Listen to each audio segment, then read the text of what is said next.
Hello everyone, and happy Halloween.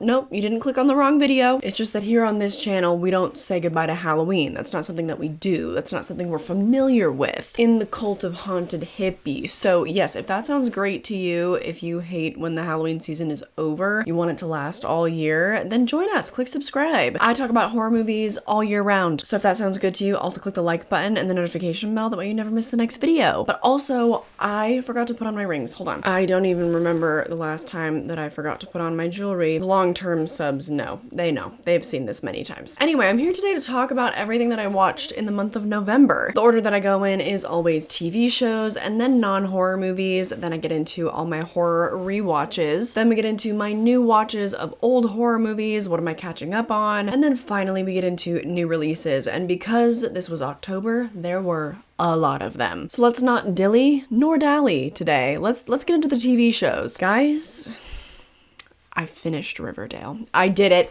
We did it, Joe. We did it. Ah!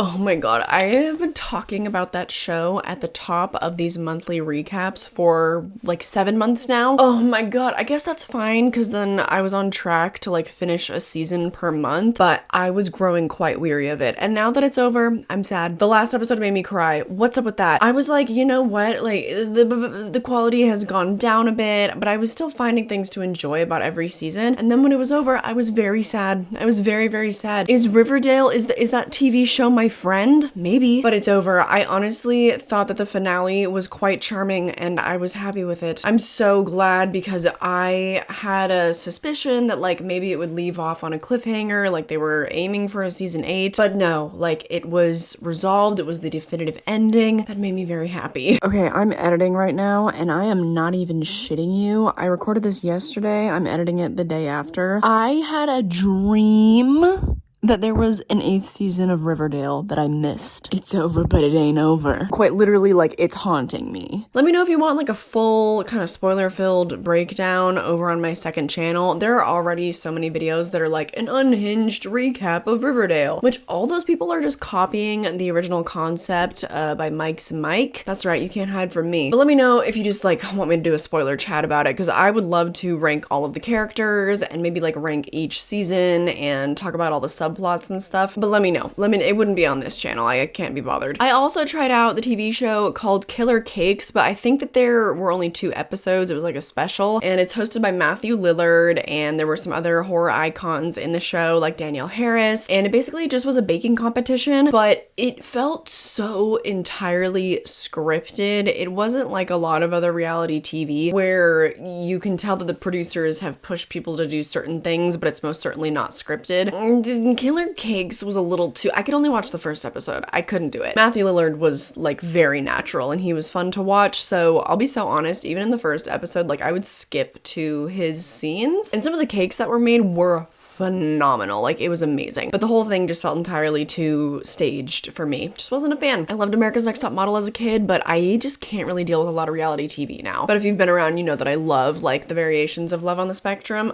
Okay, now getting into the non-horror movies. There are only a small handful of them. First up would be The Hitchhiker from 1953. And a lot of these movies, including this one, were from my October watch list challenge. You should definitely check out that video. I also did the same thing last year. And this movie was for one of them. I challenged you all to watch a crime thriller movie, so that is what this was. Roy and Gilbert's fishing trip takes a terrifying turn when the hitchhiker they pick up turns out to be a sociopath on the run from the law. He's killed before, and he lets the two know that as soon as they're no longer useful, he'll kill again. This is from director Ida Lupino, and she actually was the reason why I chose to watch this movie as opposed to rewatching something like Zodiac. When I made my October watch list challenge list, I rattled off a lot of movies that I felt like rewatching, and then it turns out that I actually used the challenge to watch a lot of movies that I hadn't seen. This being one of them because this actually is apparently the first crime thriller ever directed by a woman, and I'm pretty fascinated with her now. I want to watch more of her stuff this year. It wasn't an outstanding movie by any means, but I definitely felt invested for the entire runtime. I didn't think that there was ever a dull moment. It might have gotten slightly repetitive here and there, but honestly, like, I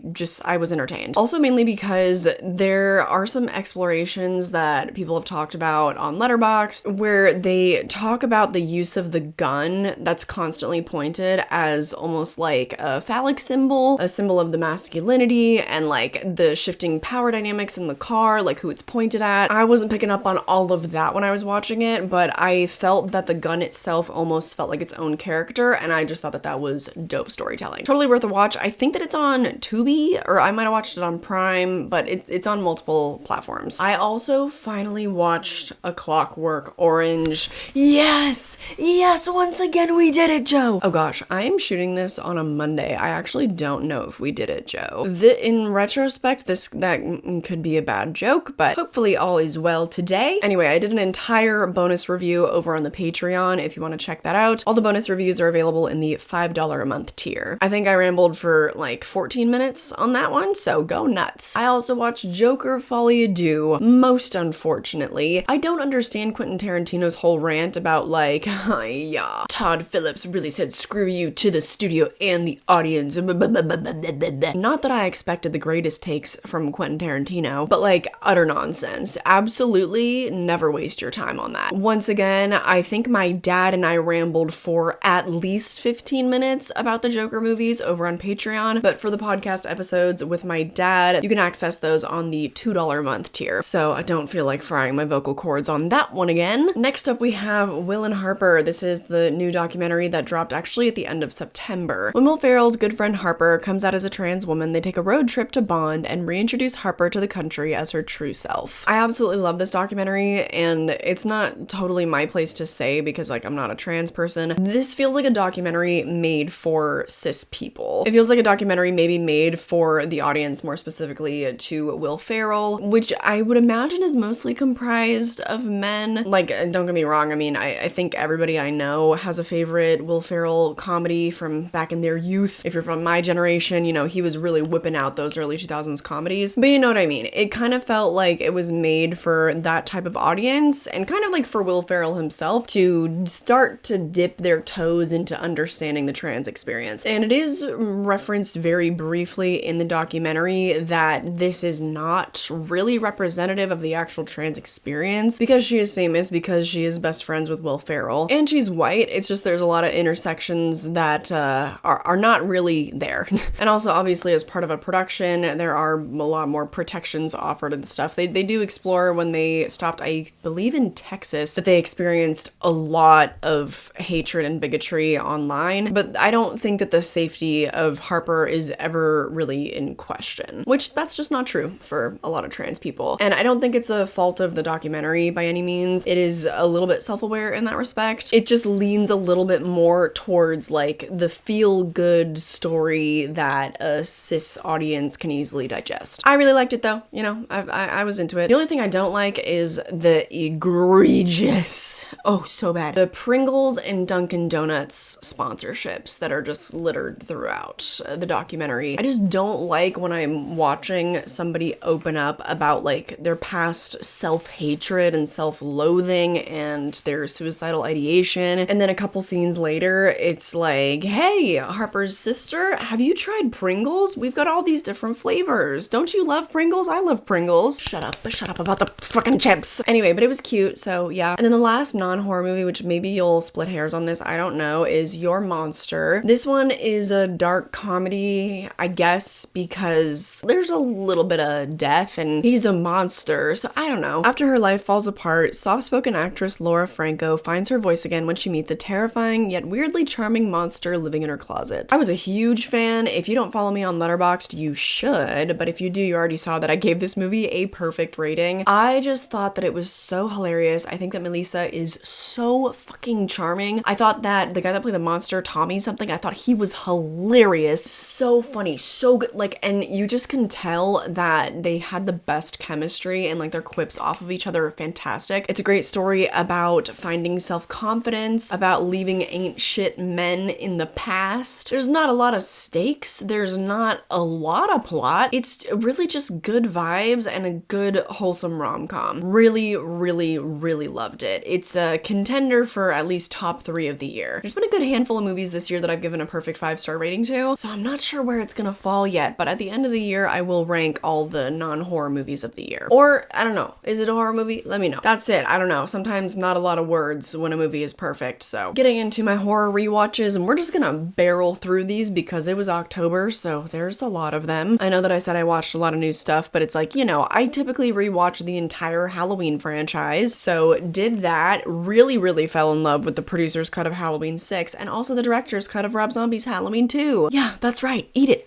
If you don't enjoy them, sucks to suck. I'm having a great time. Trick or Treat was a wonderful rewatch for me that ended up becoming a perfect 5-star film. The Lodge was also an enjoyable rewatch, not like as breathtaking as I remember, but also when you already know some of the twists, the shock value is then gone, and then I don't know, my retention wasn't as good. Still a great movie. I feel like it's a little bit underrated. I also rewatched Hell House LLC. I feel like this one is rated exactly how it's meant to be. The clowns still get to me. We did a watch along of this one and of Trick or Treat actually. That was part of the watch list challenge for found footage. That's what I counted it for. Oh, and The Lodge, that was part of the challenge for a one location horror movie. As was The Fog, which I rewatched, and I liked it so much more than the first time that I viewed it, which I knew that I would. Like, I have gained so much more of an appreciation for that level of cinematography especially, but then also just all the actors in the movie I'm a little bit more acquainted with now, and I don't know, overall, just I'm better at watching 70s and 80s horror films now, okay? Obviously rewatched the first 2 Terrifier movies. We did that in some watch-alongs, and those are still doing rather well, which is alarming because usually the watch-alongs don't really have a life beyond when I actually stream. And when we watched Terrifier 2, I got drunk, so like that's alarming, but whatever. I rewatched The Uninvited. This was part of the challenge to watch a shitty remake, but I genuinely enjoy the movie. Like it's a 3.5 out of 5 for me. Probably won't ever go above that. But I really like that movie. Like I thoroughly enjoy myself every time. I also rewatched Smile because Smile 2 came out. Oh, on that note, I posted individual reviews for both Terrifier 3 and Smile 2. So after you finish this video, go watch those. Go nuts. I also rewatched Scream 2 and 3 with my partner. We had watched the first one at the end of September, and we did want to do a ranking for Halloween, but that just was like absolutely not gonna happen with the amount of work I had to do for my deep dives, which also check those out. I did a deep dive on Halloween 3 and also the Thorn trilogy. So I think that we will rank the franchise together at a later date. I rewatched Saw. I saw that in theaters for the 20th anniversary, and I'm so jealous of my boyfriend. The first time he got to watch Saw was in the theater, and he didn't know anything about it, and he didn't know the twist or anything, and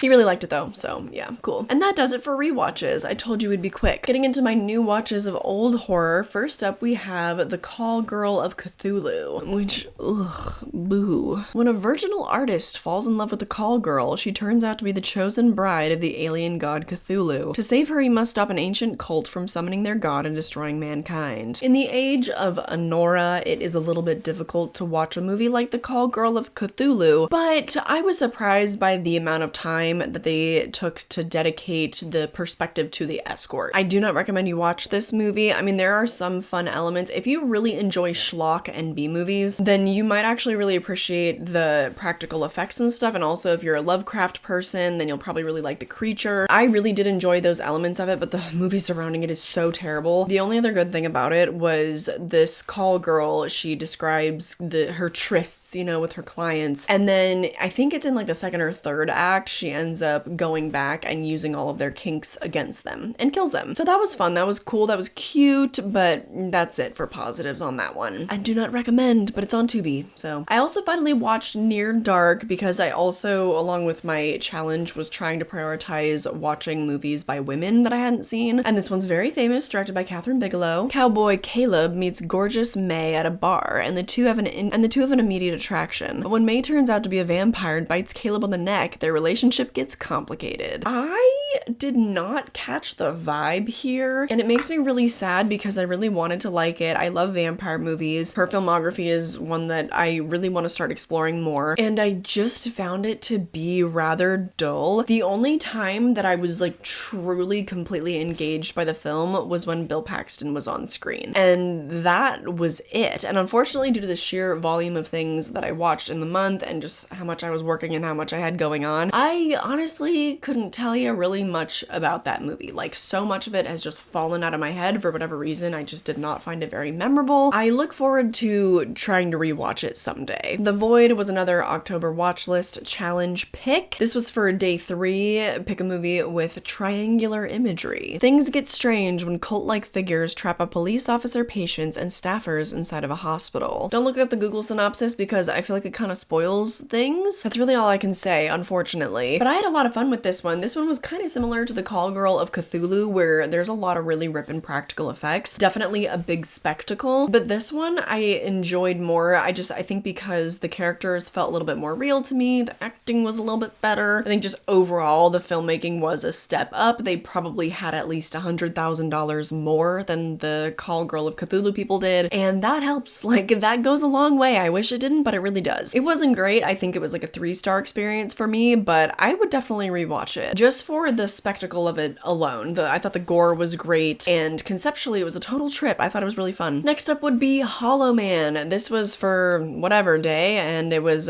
pick a movie with a mad scientist. After years of experimentation, brilliant but arrogant scientist Sebastian Kane has discovered a way to make matter invisible. Determined to achieve the ultimate breakthrough, Kane pushes his team to move to the next phase, using himself as the subject. So I did not like this film. No, I did not. And I love Kevin Bacon. I did think that his performance was phenomenal. This movie is so ugly. It looks so bad. Like, the effects and the CGI were really cutting edge for the time, I'm sure. But it's a tough watch. It is not easy on the eyes. And also, it is hard to watch Kevin Bacon in that kind of a role. It's not even that every role he has outside of that movie is super likable or anything, but I just think it takes a really special character to have the lead be someone that you absolutely despise. I love a morally gray protagonist. Like, I absolutely eat that up. But when the main character is someone that I loathe entirely and don't really see any redeeming qualities to, that's a little bit more difficult. It takes really strong writing or just really excellent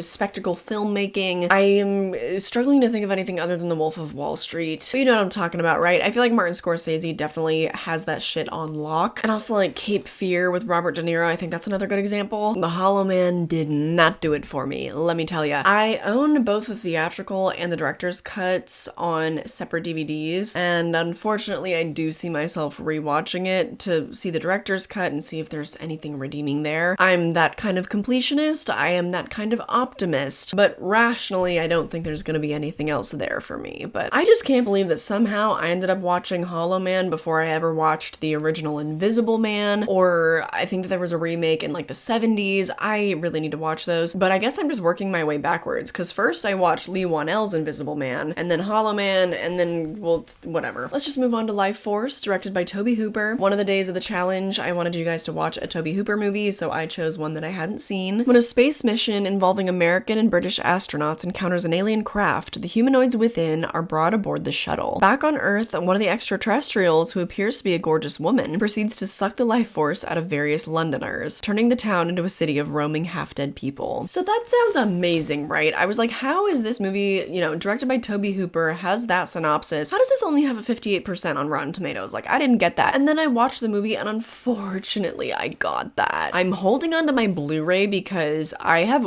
absolutely convinced myself that I just am not seeing what I need to be seeing with that one. Because what do you mean there's a gorgeous woman walking around and she's sucking the life force out of primarily men, and I didn't enjoy that? Like, what? What do you mean? Like, that doesn't track. I really, really loved the first act of the movie. I thought that it was just like such a peaceful and visually gorgeous way to like dip into this universe, because it starts in space when they discover these bodies and stuff, and the production design, I was drooling. I felt very, very hooked, and my attention was like completely in it. And then for some reason, when they're back on Earth and the tension actually starts to pick up and like things start happening, that's when it lost me. I don't know, make it make sense, because I can't. Like I said, we'll absolutely try again another day. A lot of times with movies that are a little offbeat and like a little bit less accessible, it takes me a few tries, especially when they're movies from the 70s and 80s. I think it's because that was my biggest blind spot growing up. I grew up on a lot of 50s sci-fi and then also a few Alfred Hitchcock movies from the 60s. And then being a kid born in the 90s, I grew up on a lot of like 90s culture especially. And then, I've been alive, so I've experienced everything else. The 70s and 80s, huge blind spot. And so sometimes it takes me a couple tries, okay? Anyway, moving on to Tremors. Another challenge was to watch one of Kevin Bacon's horror movies. And this one I had never seen the entirety of. Val McKee and Earl Bassett are tired of their dull lives in the small desert town of Perfection. But just as they try to skip town, they happen upon a series of mysterious deaths and a concerned seismologist studying unnatural readings below the ground. You probably already know what this is about and what the seismic readings end up leading to, but I don't want to tell you on the off chance that you don't know because this movie is so much fun. I discovered this movie, I think at age 12. I was upstairs in the office playroom of our house or whatever, and the TV up there had cable, and I was with a friend or two, and we discovered this movie playing on TV, and we were hooked. We watched the whole thing to the end, but I'm pretty sure that we didn't see the entire thing. I think this was my first time seeing it in its entirety. I loved it. Like, this is such a special little B movie, although it doesn't really feel like a B movie. It's like conceptually it definitely is, and with the practical effects and stuff, it has that feeling. But you got Kevin Bacon, you got a really high production value. It's just a fun time. It's just good, clean fun for the whole family.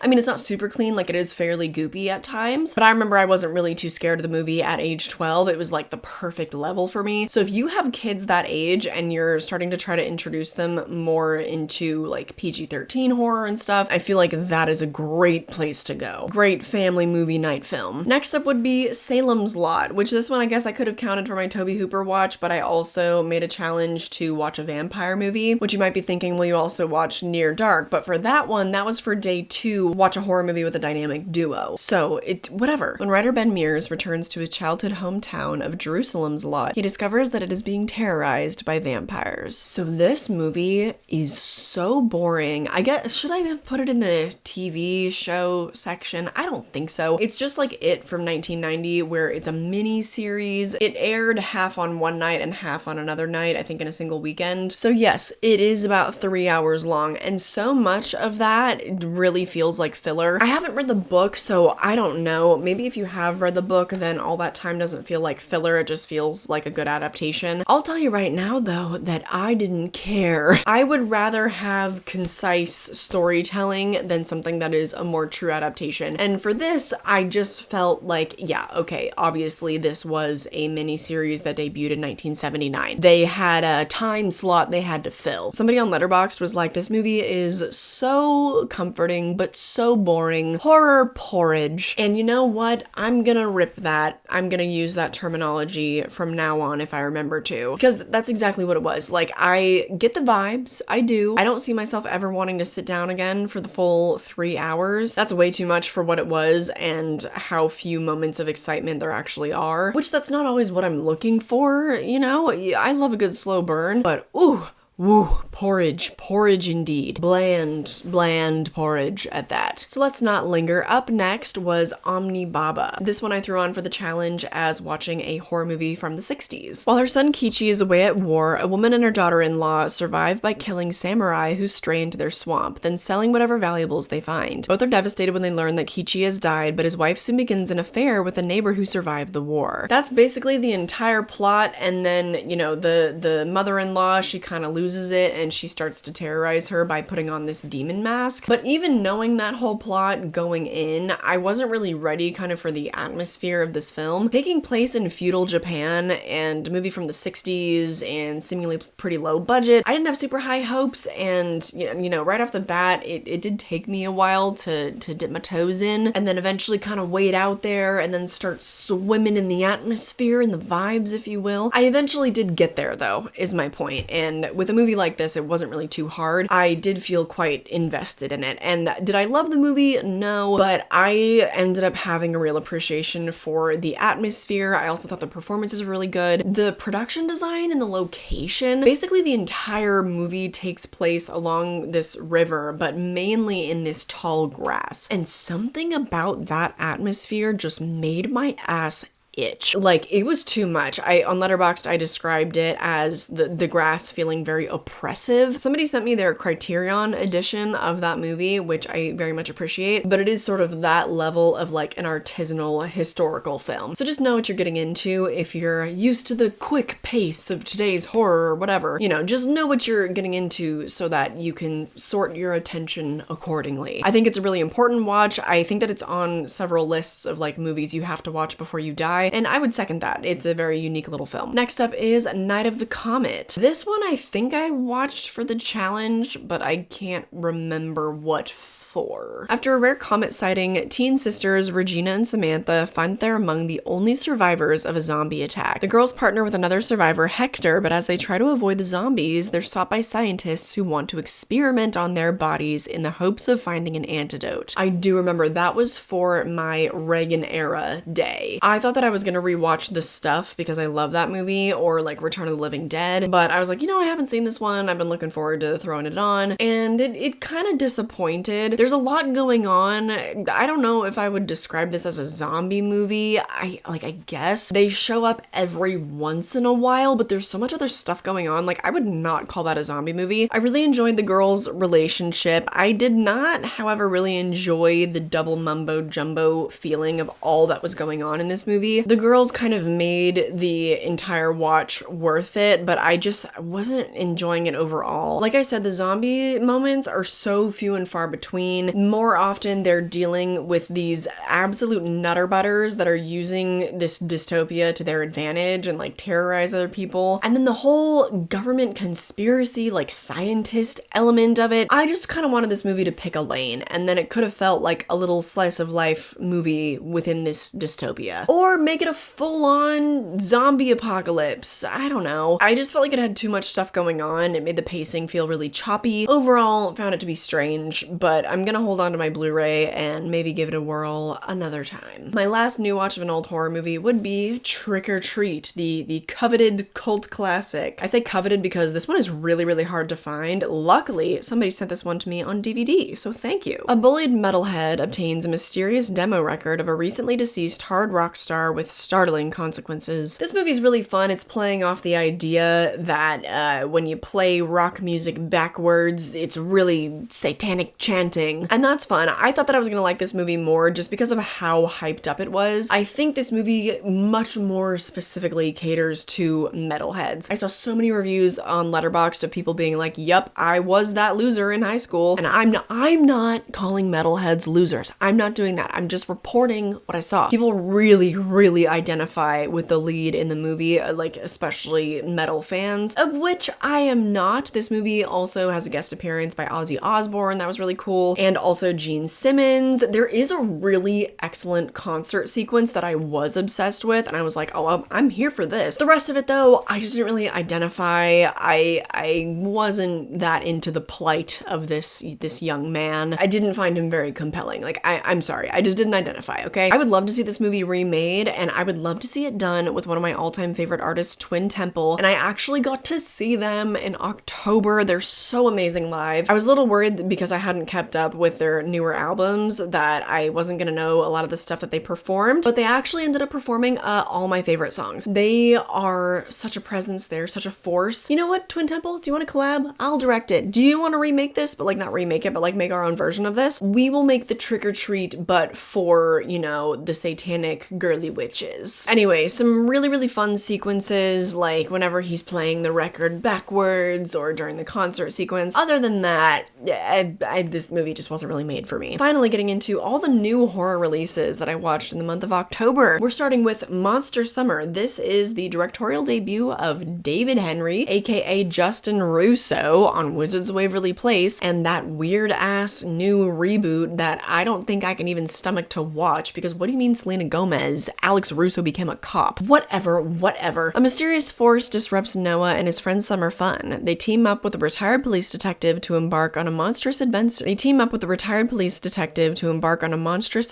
To save their island. This is not a monster movie. The whole thing is that they think that there is a witch on their island, so it's about these kids tracking down a witch. And what I will give to them is that this wholeheartedly had the atmosphere of something like Hocus Pocus, and some people are not going to be happy with me saying that, because how could you compare compare this to that classic and blah, blah, blah. No, the vibes aren't the same. I honestly think if I was a child and I watched like Hocus Pocus or I watched Twitches and then I watched Monster Summer, like I don't think little me would be able to differentiate the vibes. I mean that as a compliment. Like it feels very true to the Disney Channel original vibe. That said, it was a theatrical release, so the quality definitely should have been better. They did have Mason Thames, who was acting a lot of the time opposite Mel Gibson. I thought the movie was nothing special, but I thought the direction was good. If David Henry continues to direct movies, I'll be interested to see what he does next. Just because he is competent, I thought the direction was pretty good. I mean, he got good performances out of these people. It's not that he does anything artistically interesting at all, but I do see potential there. So, you know, I'm interested. It's definitely for kids, and it's definitely not about monsters. It's just about a witch, and I don't know, it's fun. I think your kids would like it. Next up would be It's What's Inside, and this one I debated putting in the non-horror section because this doesn't really feel like a horror movie to me. And listen, I've said it before, I will say it a million times. I'm the last person to split hairs on what a horror movie is. Like, I honestly probably would consider A Clockwork Orange to be a horror movie because there's a lot of horrors in that to me, honey. Ooh. But It's What's Inside genuinely, like, at its core felt like a dramedy. Like, it felt like a comedy where there just was a lot of drama within this friend group. A pre-wedding reunion descends into a psychological nightmare for a group of college friends when a surprise guest arrives with a mysterious suitcase that starts to tear the group apart. I like that they don't give things away in the Google synopsis. That's fun. I went into the movie completely blind and I was so pleasantly surprised because usually Netflix is just not great at picking them. Literally, like, the last great thing I can remember Netflix picking up is Fear Street. That was over 3 years ago now. I'm probably missing something. I don't know. They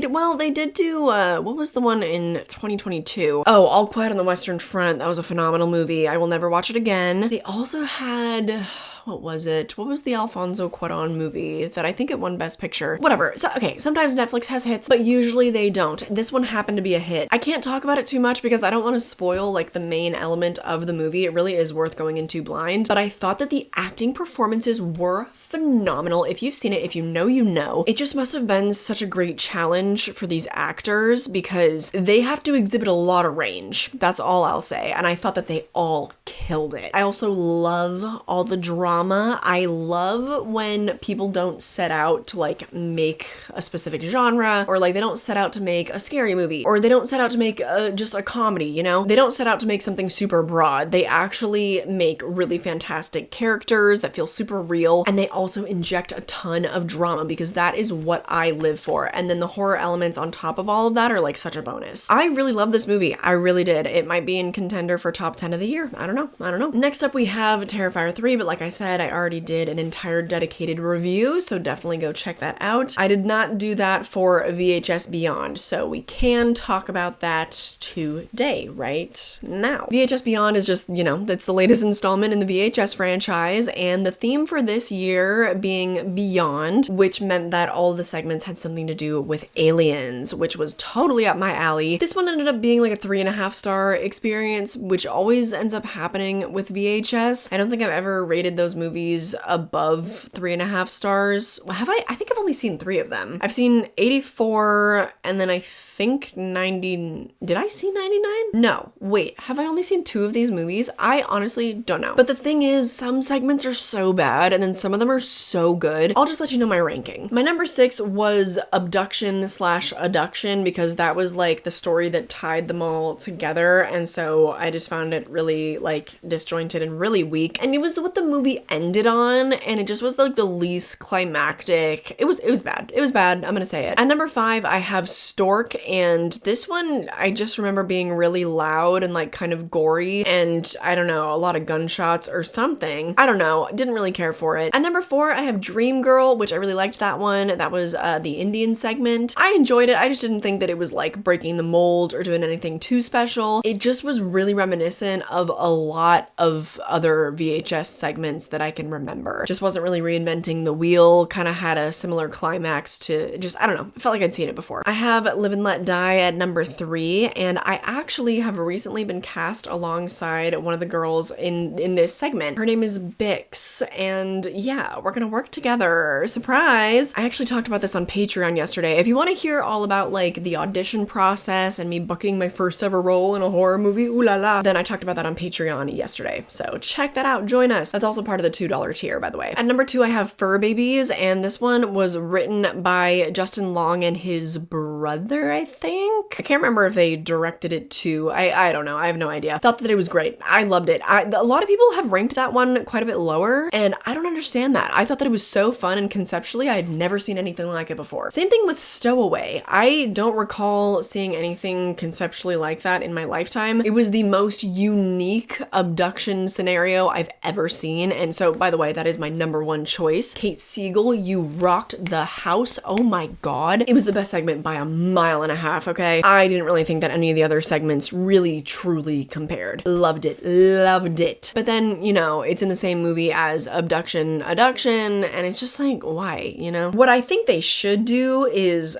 make it more of a competition, and then all the best ones get to be in the anthology. But, you know, whatever. Shudder, let me have a crack at it next year, you know? Next up is Smile 2. Like I said, I already did a dedicated review, so go check that out. After that, we have Daddy's Head. This is another Shudder release, actually. I think it's exclusively on Shudder. A boy and his widowed stepmother find themselves in fear for their lives after they are visited by an unexplainable creature which appears to mimic the boy's recently deceased father. Listen, it's just that, like, I've seen The Babadook before, you know? And that movie is probably the best version of that kind of a story about grief and a paranormal creature that we're gonna get. The creature design in Daddy's Head really killed it for me because I thought the performances were fantastic. Our lead, I don't know her name, I don't think I'd ever seen her before. I thought she was great. I think in the first act, these actors really hooked me with their performances. I really was believing it, and I felt pain in my heart. I was like, oh my goodness, he's dead. But then when the creature starts showing up, this creature design, it's like, I'm sorry to those involved. It's bad. Like, it's bad. Like, you should have workshopped it. Like, it did not look good. So if you're confused about, you know, why on Letterboxd I said it's giving Humpty Dumpty, that's what the creature looked like to me. That was the only thing that I could think of, right? I feel like I'm thinking of Shrek or something, but it's been so many years since I've seen Shrek. Anyway, it was giving Egg. That just killed it. After the first act, it became a lot of rinse and repeat from, you know, The Babadook, and then also things like Hereditary. It just was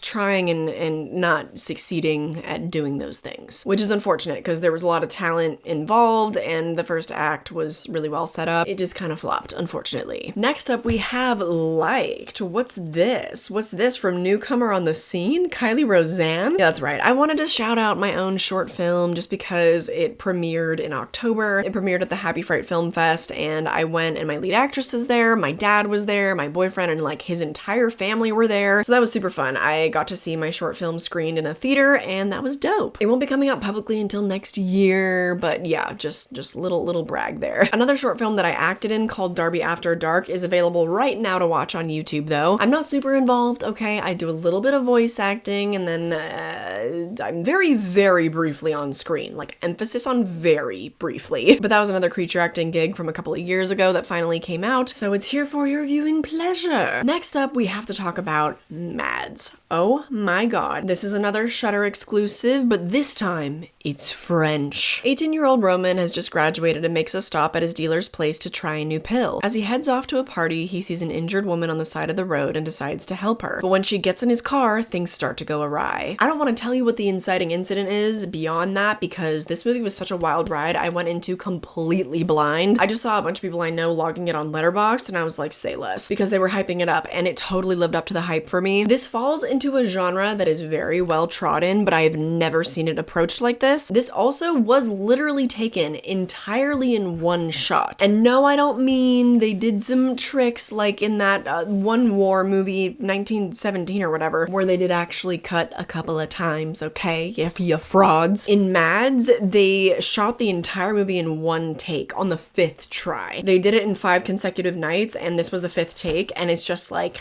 actually unbelievable filmmaking. There are some moments where it's a little bit grating, where like the pacing gets thrown off just a little bit, because it definitely feels like, okay, right, so this is one shot and this definitely is just us moving from point A to point B. Feeling a little bit egregious about the oneer right now. But those moments are honestly very few and far between. For the most part, I was so impressed with how seamless they moved from location to location. It all felt integral to the story. I didn't feel like I missed a beat. These actors, oh my god. First of all, the actor that plays Roman, and then also the actress that plays his girlfriend, Lori Pavi, she doesn't even have a photo on IMDb, I don't think. She doesn't. Like, this, I think, was her first feature film. The other thing she's done, she did a short film and she did a music video. And I think that literally is it. But she was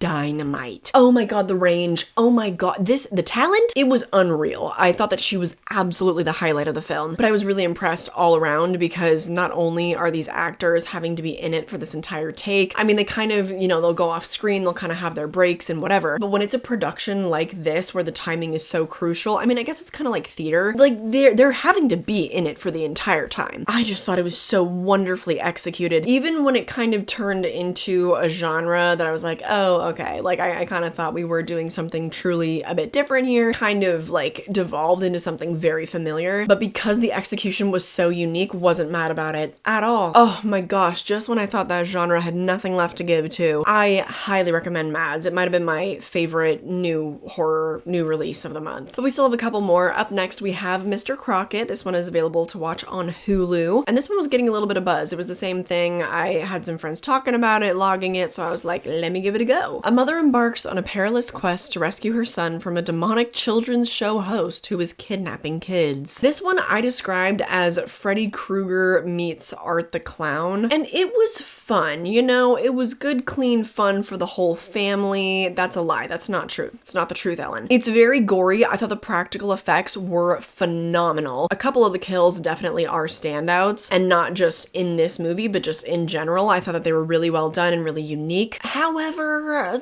a lot of the movie felt rather dull, and honestly, Mr. Crockett as a villain was not entirely sold to me. A lot of people were praising his performance, and I'm not saying it's bad, and this could be a me thing, like this could be me reading something that is not there, but I just feel like for performances that are this wacky, you gotta strip yourself down. Like, I better not even catch a whiff of the scent of like an ego. And by ego, I don't mean like being full of yourself or whatever, but I mean like you gotta strip yourself down to the id, okay? Like you gotta be acting just in a bare bones, very primitive, like truly wild way. And I just didn't get that, and I feel like that's what this movie was trying to give a lot of the time. I did see some complaints that because in the second act it becomes more about the parents trying to rescue their children, people would have preferred that it just revolve around the children as the protagonists, but I really liked the lead character. I thought that there were some very real moments that she shared with her son, because they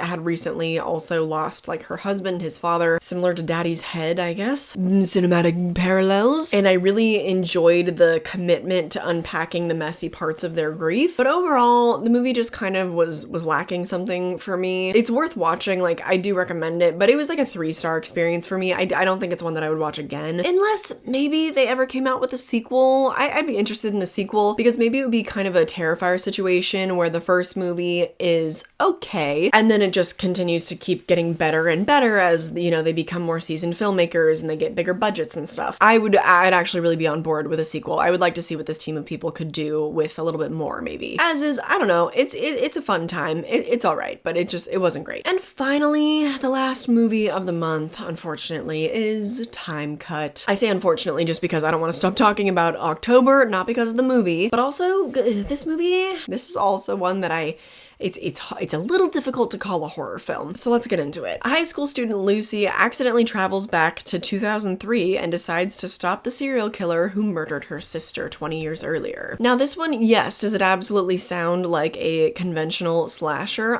But there is like no gore in it, and there are so few kills, and there's so little horror atmosphere. Like, it does not feel like a horror film. This is a horror film that's like really made for like like 3rd, 4th grade sleepovers. Do you know what I mean? And I'm not saying that as a bad thing. That's just like what the vibe of the film is. Because you don't see anything. It's not gory at all. And I'm not gonna nitpick on that. I do think it's a little weird to have, you know, something listed as a slasher when there's almost no slashing. It was fine. I gave it 3 stars because a lot of the stuff was really accurate. I'm a 2000s kid, and now I know how 80s kids feel, that they're starting to make nostalgia pieces about when I was a kid. Horrifying. I'm old. But there was also some stuff that they got wrong. I thought that the outfits were pretty good for the most part. I mean, when I saw the Uggs and I saw the Juicy Couture bodysuits, I'm like, oh honey, yep, I got a new Juicy suit almost every year on Christmas. That was one of my biggest asks. And then also the technology I thought was really great. The one thing that really slacked, unfortunately, I felt like the hair and makeup was just, I don't know, it just felt very contemporary. Because from what I remember at that time in like 2008, you know, like when my sister was in high school, I remember the chunky highlights. Maybe that was a little bit more 90s. I don't know, but that's what I remember. I remember the frosted tips of the, you know, like Justin Timberlake in the early 2000s. I don't know, something was just a little bit off about like the period clothing. They did do a fair amount of funky, ugly belts. There was the scrunchy one-size-fits-all goofy like butterfly shirts, and some of the outfits really hit. Like I wouldn't be surprised if, you know, because a lot of people watch the Netflix films, if that movie itself won't inspire some fashion trends, at least for, I don't know, like high schoolers maybe. It's not gonna be any kind of euphoria, like don't get me wrong, but there was some cute stuff. There were like some cute clothes in the movie that really glorified the early 2000s in a way that I don't know is earned, because I was there. I wore those shorts, and even before I flashed this picture on screen, some of you knew exactly the shorts that I was talking about. Anyway, the movie itself, yeah, not really a good slasher vibe, not a good horror vibe, so don't watch it for that. It's a cute drama about this girl finally getting to meet her sister, whose shadow she's lived in her entire life, and it's a fun throwback to a lot of elements of the early 2000s. It doesn't really feel like a true period piece, I would say. I mean, the soundtrack was good. Yeah, they played, why can't I remember the name of that fucking song? Well, you know it because I just did a little thing, you know it. Good soundtrack, definitely took me back in a lot of ways, but overall, kind of overly sappy, and also it doesn't help that we got Totally Killer last year, which I saw a lot of kind of angry people on Letterboxd saying like, oh my god, Netflix, like, write a new movie, like, make something new, this movie comes out every year. This movie was shot before Totally Killer, so I don't know why Netflix just doesn't have their shit together, why it took so long for this movie to be edited and finally come out, but this movie did not copy Totally Killer, and maybe it borrowed elements from like Happy Death Day or something, but this movie was conceived of and shot before Totally Killer was. So if you're gonna be a hater, get your facts right, okay? I'm not even really defending this movie because I thought it was just okay, but I get really annoyed with people that are just like belligerently negative. So chill, take a chill pill. I don't know, I guess I recommend it if you're into teen movies. I still am, but this one was a little too immature for me. It was bordering on like, okay, I'm not really into this kind of stuff anymore. So do with that what you will, but that is everything that I watched in the month of October. I still have a lot of stuff to get to on my watch list before the end of the year, so I hope that you stick around, because at the end of December, I'll be ranking every single 2024 horror release that I watched. And on my list still to go, there's the new Salem's Lot, which like I'm not super sold on watching that. I need to watch Eczema. I kind of want to watch Craccoon, Sue Me. Crazy House seems interesting. The Platform 2 doesn't really sound good. I want to watch Don't Move, Family Pack, Carved, Woman of the Hour. I mean, that's probably more of a thriller, but whatever. There's just a lot to go, so I hope that you stick around. I've already shouted out my Patreon and the various tiers that you can join there. The only one that I didn't mention is the $10 tier, and that one includes all of that other bonus content. Then it also includes the re-uploads of my watch-alongs. I also have a second channel where I vlog my spooky outings. I'll hopefully be able to vlog my upcoming on-set experiences, and that'll be coming out probably next year when the film is released. But I also mainly talk about physical media over there. I have a ton of subscriber mail that I really need to get to, so that'll be one of my next videos over there. If you're a fellow physical media lover, there is a huge, very bingeable playlist for you to enjoy. So those links are down below, along with all my social media. But more than anything, I just hope that you enjoyed this video, and I hope I catch you in the next one. Bye!